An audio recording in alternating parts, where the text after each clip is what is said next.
hermano, y quiero pedirle a usted, hermano, que me acompañe en su Biblia al libro de Hechos, capítulo 5, el versículo 27 hasta el final del capítulo, de Hechos, capítulo 5. Bueno, gracias a Dios, hermano, hemos estado aprendiendo, hemos estado conociendo al Señor, y el mensaje del día de hoy, hermano, se llama La obra de Dios prevalecerá. Ahí, hermano, le animo siempre en su casita, hermano, a tener un cuadernito, una libreta de notas, algo, hermano, para estar anotando, tomando nota de la escuela dominical, del mensaje de día, hermano. En la tarde también le animo a volver, ya ahí es nuestro culto por una transmisión en Facebook, porque tendremos un segundo domingo de avivamiento, y entonces tenemos otro predicador ahí, hermano, entonces le animo a participar también en la tarde y para el tiempo que vamos ahí a tener. Entonces, hermano, no es una novedad para nosotros, sobre todo ya viendo el libro de Hechos constantemente, que Satanás intenta de distintas formas, con ataques, destruir la iglesia, la obra de Dios. Cuando hablo, hermano, del concepto de la obra de Dios, estoy refiriéndome a lo que hace la iglesia. Que la obra de Dios es, hermano, evangelizar, reunirnos, leer la Biblia, orar, animar a otros, invitar a otros a la iglesia, hermano, servir a otros. Todo eso es hacer la obra de Dios. Y la obra que es de Dios, porque es de Él y es para su gloria, constantemente sufre ataques, hermano, del enemigo, sufre ataques de Satanás. Pero ¿por qué Satanás hace esto, hermano? Porque cuando nosotros hacemos la obra de Dios, esta avanza. Dios desea instaurar su reino espiritual, hermano, en el corazón de los creyentes antes de instaurar su reino milenial acá en la tierra, terrenal. Y eso es hacer la obra de Dios, que nosotros queremos, hermano, que el reino de Dios avance, que más gente escuche el evangelio, que más gente conozca de Cristo, hermano, que más personas sean escuchando su nombre, que más personas sean arrepintiéndose, que más personas sean conociéndole. Ese debe ser nuestro profundo deseo, hermano. Y a pesar que de Dios es la victoria, el enemigo, hermano, intenta destruir esto, pero en el texto que veremos hoy, hermano, es que la obra de Dios va a prevalecer, porque él intenta, el enemigo, hacer caer a los cristianos, los ministerios, etcétera. Pero la Biblia dice en 1 Juan 2:1, ¿qué abogado tenemos para con el Padre? Esto es porque Dios nos está defendiendo, hermano, y si Dios nos defiende, merece toda la gloria, a Él debemos servir, y si estamos llamados a hacer la obra, hermano, ¿cómo nosotros podemos impulsar que esta obra, hermano, prevalezca?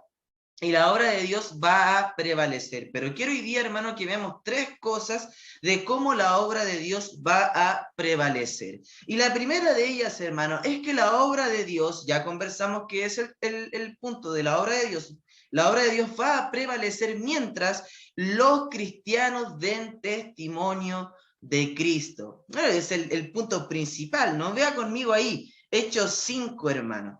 Hechos 5, el versículo 27 al versículo 32, por favor, si me puede acompañar ahí. Hechos 5, vamos a ver versículo 27 al 32. Vamos a ver estos versículos. Dice ahí la escritura. Cuando los trajeron, los presentaron en el concilio, y el sumo sacerdote les preguntó diciendo, ¿no os mandamos estrictamente que no enseñaseis en ese nombre? Y luego dice, y ahora habéis llenado a Jerusalén de vuestra doctrina, y queréis echar sobre nosotros la sangre de ese hombre. Respondiendo Pedro y los apóstoles dijeron, es necesario obedecer a Dios antes que a los hombres. Entonces luego dice, el Dios de nuestros padres levantó a Jesús, a quien vosotros matasteis colgándole en un madero. A este Dios ha exaltado con su diestra por príncipe y salvador, para dar a Israel arrepentimiento y perdón de pecados. Y nosotros somos testigos suyos de estas cosas, y también el Espíritu Santo, el cual ha dado Dios a los que le obedecen. Y sabe que, hermano, en este texto podemos ver que el sumo sacerdote y el concilio llegan por fin a lo que había sido su propósito en el mensaje de la semana pasada, que era llevar a los apóstoles a un interrogatorio. Ellos les estaban persiguiendo porque envidiaban, por decirlo así, toda la influencia que estaban teniendo, todo lo que ellos estaban desarrollando. Entonces, obviamente, hermano, ellos se sentían este celo, pero estos hermanos, los apóstoles, estaban dando testimonio, se encontraban hablando a otros de lo que Dios había hecho. Y ellos van, estos hombres, el concilio, y va y le pregunta, primero en el versículo 28, y vamos a ver, hermano, que la pregunta de del concilio, el sumo sacerdote y de ellos, hermano, fue respondida satisfactoriamente. Ve ahí, hermano, el versículo 28 nuevamente. ¿Qué es lo que dicen ellos? No mandamos estrictamente que no enseñaseis en ese hombre. Primero le preguntan por qué no están obedeciendo el mandato que ellos le dieron. Luego dice, y ahora habéis llenado a Jerusalén de vuestra doctrina. Están hablando de que ellos siguen enseñando y llenando a Jerusalén con su doctrina. Y luego dice, y queréis echar sobre nosotros la sangre de ese hombre. Entonces ellos le hacen tres preguntas o acusaciones. En el versículo 29, Pedro y los apóstoles, o los apóstoles liderados por Pedro, dicen, es necesario obedecer a Dios antes que a los hombres. Responde la pregunta, porque ellos le están diciendo, ¿por qué siguen enseñando si les dijimos que no lo hagan? Y Pedro, sutilmente, muy respetuosamente le dice, no me importa lo que ustedes como hombres quieran que nosotros hagamos, porque lo importante para nosotros es obedecer a Dios antes que a los hombres. Luego, el versículo 30 dice, el Dios de nuestros padres levantó a Jesús. Ellos le están diciendo por qué están llenando de una doctrina a Jerusalén. No es una nueva doctrina. Él está diciendo que aquel Dios de Israel que ellos dicen adorar es Cristo que se encarnó. Entonces ellos no se están hablando nada de una doctrina que no está en las escrituras que ellos mismos tenían. No están hablando una doctrina propia de apóstoles, aparte una doctrina falsa. Luego ellos le dicen, a quien vosotros matasteis colgándole en un madero. Entonces, al final los apóstoles dicen sí, porque el versículo 28 dice, y queréis echar sobre nosotros la sangre de ese hombre. Y los apóstoles dicen, sí, ustedes le mataron colgándole en un madero. Ellos le dicen, ¿por qué hacen esto? Y los apóstoles, porque necesitamos obedecer a Dios antes que a ustedes, porque es la doctrina que aparece en la escritura, que Dios mismo vino acá en carne, y la verdad ustedes mismos mataron a Cristo. ¿Cómo no van a ser culpables de la sangre? Entonces, hermanos, si vamos desglosando lo que en estos textos y lo que leímos al inicio está pasando, podemos ver la importancia, hermano, de los discípulos de dar testimonio y ser obedientes a dar testimonio de Cristo en todo lugar, en todo momento, hermano. Porque Hechos 1:8 dice, pero recibiréis poder cuando haya venido sobre vosotros el Espíritu Santo. ¿Y qué dice después? Y me seréis testigos. Entonces Dios les estaba llamando a ellos a dar testimonio, hermano. Por eso el versículo 32 termina diciendo, y nosotros somos testigos, y también el Espíritu Santo, porque el Espíritu Santo le da poder para dar testimonio, según Hechos 1:8. Entonces, hermano, ellos habían un punto importante, llenado la ciudad con este testimonio. Entonces, hermano, ¿se ha preguntado usted cuánto trabajo toma llenar una ciudad con la doctrina de Cristo, con el Evangelio? ¿Cuánto trabajo debe tomar, debe llevar, hermano, llenar una ciudad con el Evangelio? Si pensamos en ese tiempo, hermano, la ciudad de Jerusalén tenía a unos 100.000 habitantes, quizás 100.000 habitantes. Esto quiere decir, hermano, que 120 discípulos en un corto plazo de tiempo habían llegado a unas 100.000 personas, hermano. A 100.000 personas. Es tremenda cantidad de gente, hermano. ¿No le gustaría a usted decir que ha podido llegar a 100.000 personas con el Evangelio? Entonces, hermano, es algo tremendo, hermano. Cuando habla de Jonás, que fue a predicar a Nínive, eran como 400.000 personas las que vivían en Nínive, y eso a Jonás no le animaba, no le desafiaba, no le llenaba de gozo que un pueblo grande estaba haciendo, estaba obedeciendo al Señor y se estaba arrepintiendo de sus pecados. ¿Sabe qué, hermano? Quizás nosotros podríamos decir, ya, bueno, Santiago es una ciudad mucho más grande de lo que era Jerusalén. Por supuesto, hermano, es como 60 veces más grande que 100.000 personas, Santiago. Pero sabe que, hermano, si pensamos en nuestro barrio, en un barrio que puede llegar fácilmente con sectores aledaños a 100.000 personas, nosotros podríamos decir que hemos llegado a esta cantidad de gente, hermano, y no están exagerando no están exagerando el concilio.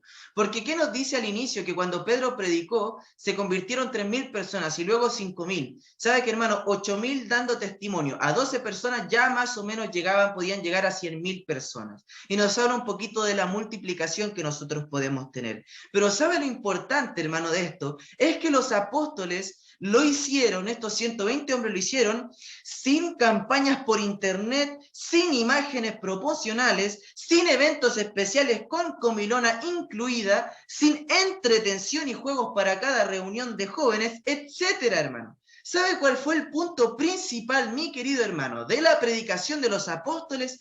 Cristo crucificado y el arrepentimiento de pecados. Y lo dice más adelante. Ellos iban, y al final decía el versículo 42, que iban en el templo, predicación pública, y por las casas, hermano. A veces, hermano, es como decimos, no, pero ¿cómo voy a ir a una casa nomás a enseñar, hermano? Es lo que tenemos que hacer, hermano. Tenemos que estar expandiendo el evangelio, hermano, lo más importante. Es de donde nosotros obtenemos, por decirlo así, mi querido hermano, nuestra misión, nuestra visión también para estar trabajando, hermano. Los cristianos debemos ser testigos de Cristo, hermano. La obra de Dios se acaba, una iglesia se acaba, se muere, cuando la iglesia deja de evangelizar. Y no es porque deja de tener eventos evangelísticos como tal, sino porque los cristianos de aquella iglesia dejan de dar testimonio a otros, personalmente, hermano. Usted puede dar testimonio, hermano, de tres formas.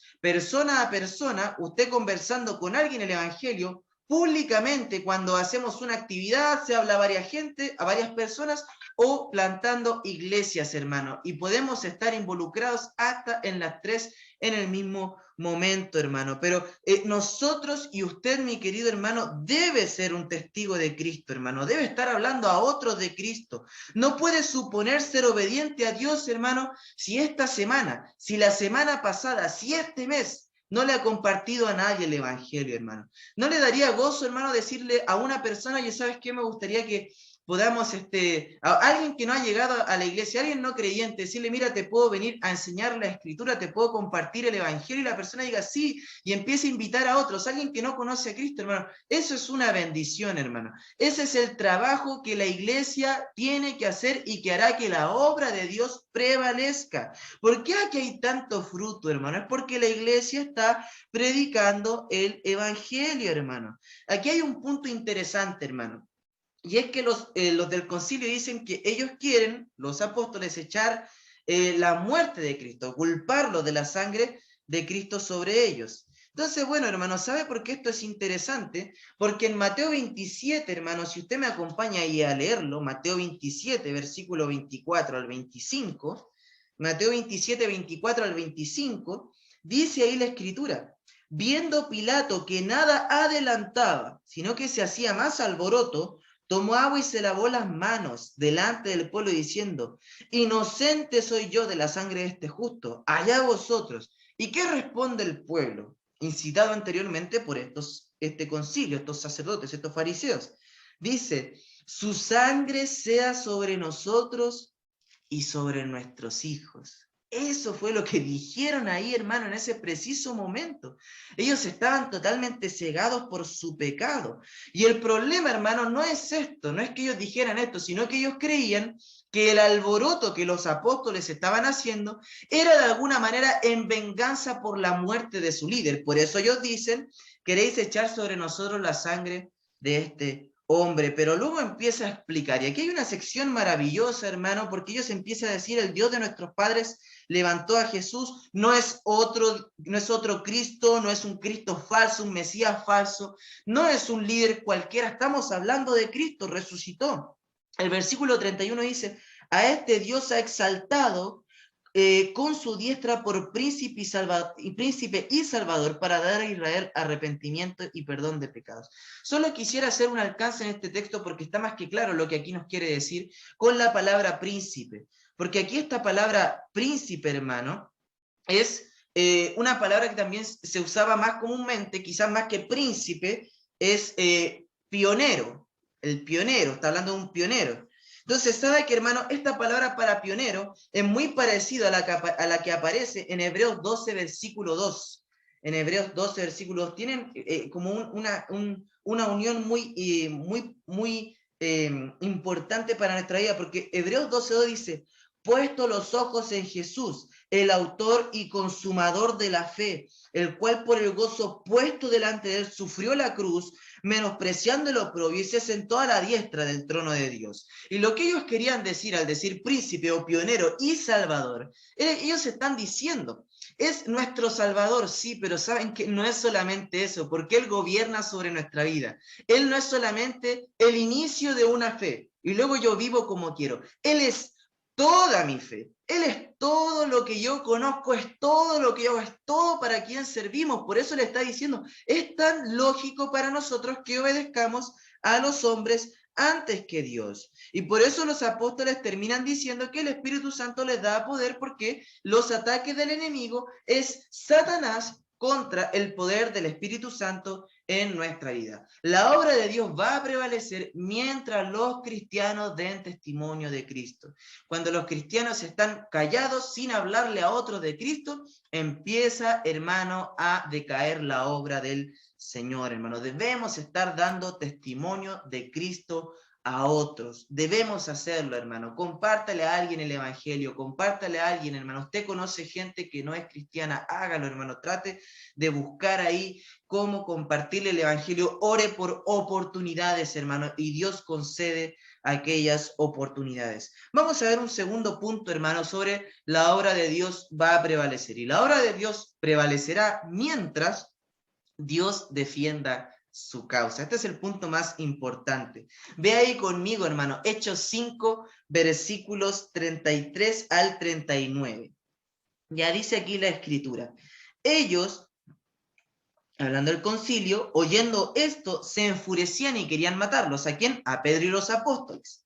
Entonces, levantándose en el concilio, un fariseo llamado Gamaliel, doctor de la ley, venerado de todo el pueblo, mandó que sacasen fuera por un momento a los apóstoles. Y luego dijo, varones israelitas, mirad por vosotros lo que vais a hacer respecto a estos hombres. Y luego él dice, porque antes de estos días se levantó Teudas, diciendo que era alguien. A este se unió un número como de 400 hombres, pero él fue muerto. Y todos los que le obedecían fueron dispersados y reducidos a nada. Luego dice, después de este se levantó Judas el Galileo, en los días del censo, y llevó en pos de sí a mucho pueblo. Pereció también él, y todos los que le obedecían fueron dispersados. Y ahora os digo, apartaos de estos hombres y dejadlos, porque si este consejo o esta obra es de los hombres, se desvanecerá. Mas si es de Dios, no la podréis destruir. No seáis tal vez hallados luchando contra Dios. Hermano, Dios defiende su causa. Y si la causa es de Dios, Dios hará que prevalezca. La soberanía de Dios, hermano, en la obra de Dios nunca anula la responsabilidad humana. No es que usted diga, no, yo no voy a dar testimonio, no, yo no voy a hablar a otros de Cristo, total, Dios va a hacer prevalecer su obra. No, hermano, eso no concluye, es un cristiano real que está leyendo la Escritura. Entonces, hermano, aquí se nos habla de un fariseo llamado Gamaliel, que se nos dan dos descripciones de él. Era doctor en la ley, o sea, era muy sabio, y la gente lo veneraba, era muy respetado. Más adelante, en Hechos 22:13, nos dice que un tal Saulo de Tarso, ya en Hechos 22, el apóstol Pablo, fue de la orden, fue enseñado por Gamaliel. Gamaliel fue su maestro.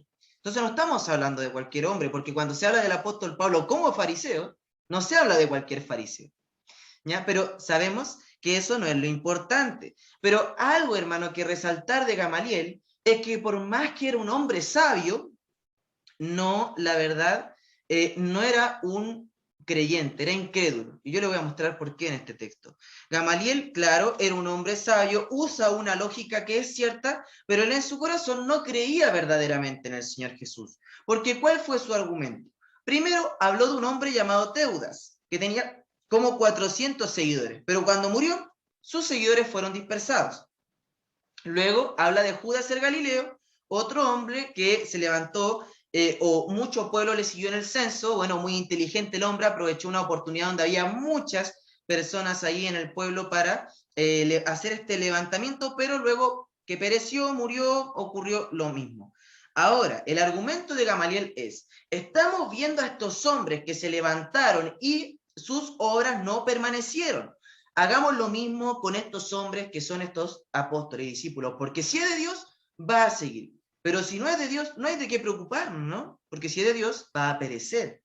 Pero ¿cuál es el punto aquí, hermano? Y esto es cierto porque Jesús en Mateo 16, 18, en Mateo 16, el versículo 18, dice ahí la escritura, y yo también te digo que tú eres Pedro, y sobre esta roca edificaré mi iglesia, y las puertas del Hades no prevalecerán contra ella, no van a prevalecer las puertas del Hades. Entonces, hermano, hay una confianza, esto es real, la iglesia es la obra de Dios, no se va a acabar. Por eso, hermano, la obra de Dios prevalece porque Dios se encarga de santificarla y purificarla, como dice Efesios 5, 25 al 27, que así como el marido a la esposa, santifica a Cristo a su novia, a la esposa, que es la iglesia, la hace pura sin mancha. Entonces Dios se está encargando de eso, hermano. Según este versículo, lo que nosotros podemos observar es que Dios se está encargando de prevalecer la iglesia como cuerpo, como unidad, como reunión, como asamblea. Pero también algo interesante, hermano, que la Biblia nos habla, es que la obra de Dios prevalece en la iglesia porque Dios la cuida, pero la obra de Dios prevalece y va a prevalecer también en su vida, de manera personal. Vea lo que dice ahí conmigo, hermano, Filipenses 1, versículo 6. Filipenses 1, versículo 6. Y la escritura dice ahí, estando persuadido de esto, ¿de qué cosa? Que el que comenzó en vosotros la buena obra, la perfeccionará hasta el día de Jesucristo. Dios se está perfeccionando, hermano. La obra en ustedes está haciendo que prevalezca. El Espíritu Santo está hablando, le está confrontando, le está animando para que usted pueda darle gloria a Dios en su vida, hermano. Para que no sea como el Espíritu Santo está en nosotros, hermano, nuestra fe de fruto. Dios está santificando a su pueblo, en especial le está santificando a usted. No existe, hermano, ser humano perfecto, sin pecado, persona, familia, que haga todo bien, hermano. Tenemos, hermanos, luchas en nuestro corazón, tenemos pecado, por eso Dios se está encargando de perfeccionarnos, de madurarnos, hermano, y qué maravilloso es tener esa confianza, hermano, de que el Señor está obrando en mi vida, hermano. Y debe estar usted, igual que Pablo, persuadido de que el Señor que ha comenzado la buena obra es el autor, el consumador, el pionero, va, hermano, a santificarle hasta que Él venga, hermano. Entonces, hermano, bueno, lo correcto de lo que Gamaliel está diciendo acá es que obviamente la obra de Dios va a prevalecer en la iglesia, en la vida de una persona, y lo que él está hablando es que aquellos que están en contra de la obra de Dios no se vayan luchando contra cristianos, contra pastores, contra líderes, contra hombres y mujeres de Dios. ¿Contra quién se hayan luchando? Contra Dios mismo, versículo 39. No seáis tal vez hallados luchando contra Dios. Y Hechos 9, hermano, en el versículo 5, en la conversión de Saulo de Tarso, dice, él dijo, ¿quién eres, Señor? Hechos 9:5. Y le dijo el Señor Jesús, yo soy Jesús a quien tú persigues. Dura cosa te es dar coces contra el aguijón. Entonces, hermano, aquí está hablando de esta frase que Jesús le dice a Pablo. Él se encontraba persiguiendo a la iglesia en ese entonces, y el Señor le dice, no te es algo duro estar dando coces contra la gente, estar dando golpes, o sea, como el animal de carga que golpea hacia atrás y se daña, por decirlo así, por el trabajo que está realizando. Entonces trata de golpear, pero solamente se daña a sí mismo y está luchando contra Dios, pero está perdiendo la batalla. Entonces, hermano, los que luchan contra la iglesia, contra el ministerio, contra la obra, se hayan luchando contra Dios, hermano. Y Gamaliel tenía mucha razón en eso. Pero ¿cuál era el problema de Gamaliel? Fue que compara a Jesús con un hombre como Teudas, que cuando murió, sus discípulos se dispersaron. Un hombre como Judas el Galileo, que cuando murió, sus discípulos también se dispersaron. Y que, hermano, si usted compara con Jesús, cuando Jesús murió, ¿qué pasó? Según Zacarías, el pastor iba a morir y las ovejas se iban a dispersar. Jesús cita ese texto. ¿Y qué pasa con los apóstoles? Vuelven a pescar los que eran pescadores, como que se separan, hermanos, se reúnen, no saben qué hacer. No están ahí como diciendo, no, estamos esperando a que Cristo resucite. Pero ¿cuál es la diferencia, hermano? Que Cristo resucita y que Cristo los llama y que Cristo les muestra evidencias, hermano. Dice que Cristo se apareció, estuvo 40 días enseñándoles acerca del reino de Dios, según Hechos 1. Estuvo con ellos pudieron ver. Y este es el testimonio que ellos dieron. En el versículo anterior dice, el versículo 30, el Dios de nuestros padres levantó o resucitó a Jesús. Si Gamaliel hubiese creído, hermano, hubiese dicho, estos hombres están hablando algo que vimos, algo que pasó. ¿Recuerdan cuando los soldados nos dijeron que Cristo resucitó y les pagamos y les dijimos que ellos hicieran correr el rumor de que los discípulos habían robado el cuerpo? ¿Se acuerdan de eso? Entonces, no, esto no es otro hombre, no estamos hablando de un Teudas, no estamos hablando de un Judas el Galileo, estamos hablando de Cristo mismo, estamos hablando de Dios. Por eso, hermano, sabe que nos muestra que por más que Gamaliel era un hombre sabio, un hombre entendido de algunas cosas, nos muestra que no cualquier simpatizante, persona que defienda el cristianismo, cualquier persona que esté como de acuerdo con algunas cosas de la iglesia, es un verdadero creyente, hermano. Porque él estaba quizás muy cerca, como Jesús en Marcos 12 cuando le dice a un intérprete de la ley, le dice, no está muy lejos del reino, porque ya entendía muchas cosas. Quizás Gamaliel llegó a su salvación más adelante, hermano, pero en este momento el hombre no está pensando como un creyente, está pensando de manera lógica, está discerniendo, es un hombre sabio, pero no es un creyente de Dios. ¿Por qué no tiene sabiduría de lo alto? Él podría haber dado testimonio si creía, ¿no? Podría haber dicho, pero Jesús se levantó de los muertos, nosotros vimos testigos, los soldados, estos hombres, no hay falta de evidencia. Imagínense, amenazamos a estos hombres, le han amenazado, estos hombres fueron apresados y salieron libres, lo que pasó el día antes.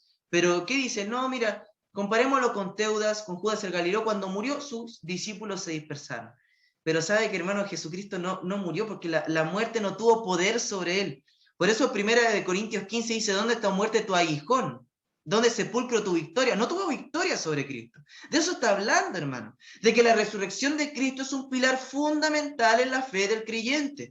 Y no es que creemos un evento sobrenatural sin ninguna evidencia. Creemos un evento sobrenatural con vasta evidencia sobre el tema, hermano. Por eso la obra de Dios prevalece, porque el Señor se encarga de defenderla. Y por último, hermano, la obra de Dios prevalece mientras los cristianos estén gozosos de sufrir por el nombre con mayúscula. Entonces, hermano, ¿sabe por qué estoy hablando de este tema? Porque vea los últimos versículos, los tres últimos versículos en Hechos 5, 40 al 42. Dice, y convinieron con él, ¿quién? El concilio con Gamaliel, con esta lógica que él usó. Y llamando a los apóstoles, porque recuerda estaban fuera, versículo 34, dice que sacaron a los apóstoles, y esto es muy importante este dato, porque dice, después de azotarlos, les intimaron que no hablasen en el nombre de Jesús, y los pusieron en libertad. Y luego dice, y ellos salieron de la presencia del concilio, gozosos de haber sido tenidos por digno de padecer afrenta por causa del nombre.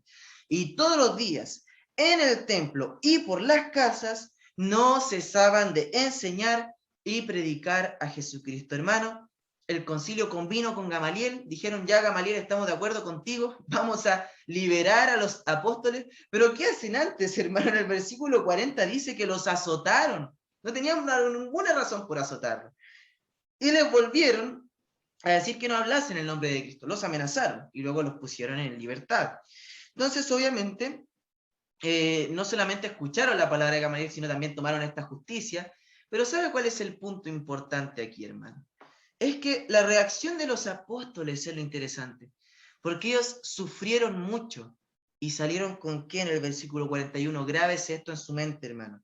Salieron con gozo de haber sido tenidos por digno de padecer afrenta por causa del nombre. Hermano, solo este versículo es tan claro que echa por la borda cualquier mensaje que usted escuche en el que Dios siempre llama a la felicidad al ser humano.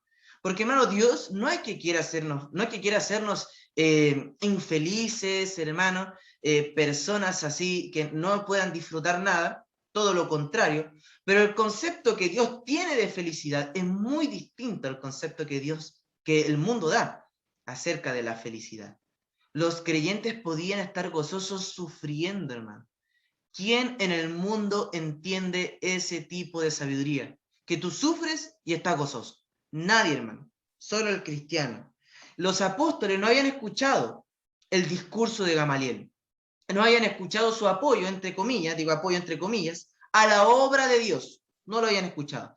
Lo único que ellos supieron es que ellos estaban a punto de matarlos. Luego salen, no saben por qué, no saben qué pasa en el concilio, vuelven, lo único que saben es que vuelven, los amenazan, los azotan y los liberan. Y los amenazan de que no hablen más de Cristo. Ellos no saben lo que está pasando, hermano. No saben, hermano, que ellos podrían haber sido considerados que la obra de Dios, como vimos anteriormente, que ellos dicen, no, estamos seguros, Gamaliel, por favor, arrepiéntete, ven con nosotros, sea un seguidor de Cristo. No saben lo que Gamaliel dijo. No saben lo que estos hombres dijeron.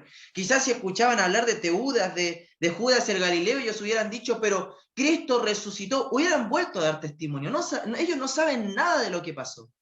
Pero ¿qué saben? Sufrieron por Cristo, fueron azotados, los amenazaron, pero ¿qué están agradeciendo ellos?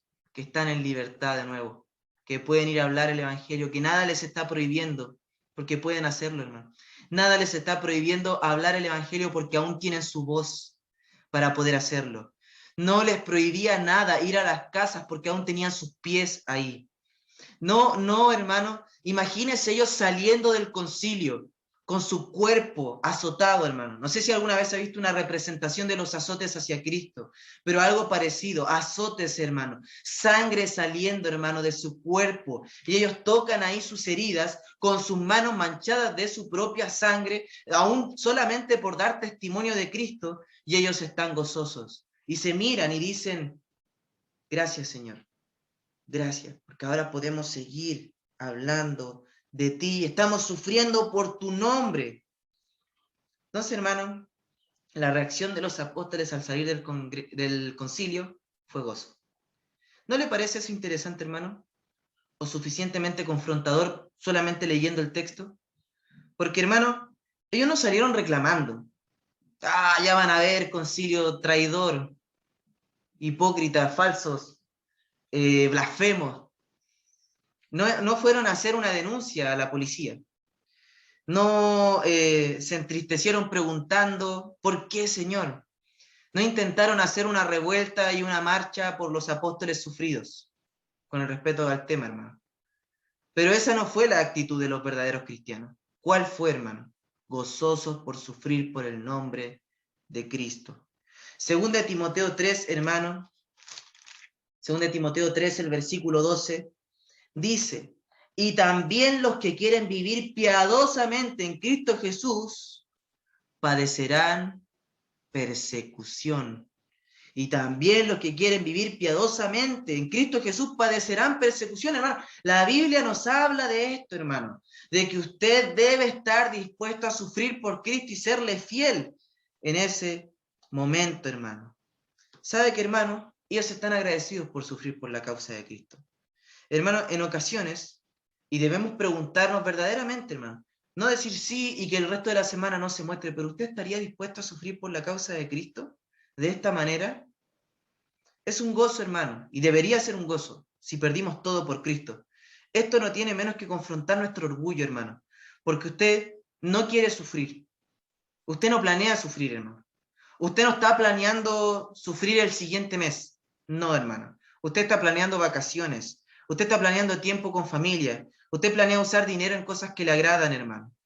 Pero a lo que voy, hermano, no es que está mal planear esas cosas, hermano. Uno lo hace y está bien, hermano. Está bien el tiempo en familia, la Biblia nos habla de eso, pero estamos bien, hermano, el tiempo de vacaciones. La Biblia nos habla del descanso, hermano. Y quizás le gustaría ser judío y descansar todo un año.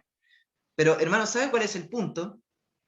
¿Qué pasaría si Dios cambia todos esos planes de gozo, de tranquilidad, esos planes de bonanza, de descanso, de tiempos agradables, y Dios los cambia por sufrimiento en la obra de Dios? ¿Seguiría tan fiel al Señor como los apóstoles acá lo están haciendo? ¿Aumentaría su fe o disminuiría considerablemente su amor por el Señor? y estaría diciendo, Señor, ¿por qué me haces esto? Yo te serví toda mi vida. Es mentira, hermano, no, eso es imposible.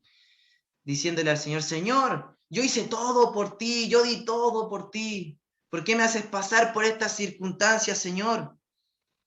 Hermano, ¿sabe qué? No hay otra mejor forma de entender nuestra fe, que es que si Dios nos hiciera pasar por el sufrimiento por seguirle a Él, porque a veces podemos sufrir las propias consecuencias de nuestro pecado. A veces podemos sufrir por otras cosas, hermano, en la vida. Quizás no por el nombre, pero ¿sabe cuándo la iglesia prevalece, hermano? Cuando usted está dispuesto a sufrir con gozo por el nombre de Cristo. Está dispuesto a sufrir el oprobio de compañeros de trabajo. Está dispuesto a sufrir el oprobio de vecinos, del barrio, que se burlen y se mofen de su fe. Quizás en el colegio, en la universidad, en el trabajo sobre todo. Me imagino que hay muchas luchas, hermano. Entonces, ¿está usted dispuesto a sufrir por la causa de Cristo, hermano? ¿Ver cómo gente se va a intentar aprovechar de usted por ser cristiano? ¿Está dispuesto a sufrir por la causa del nombre de Cristo? Debe preguntárselo, hermano. Y no solo si está dispuesto a sufrir, sino si está dispuesto a sufrirlo con gozo, hermano. Porque eso son los apóstoles.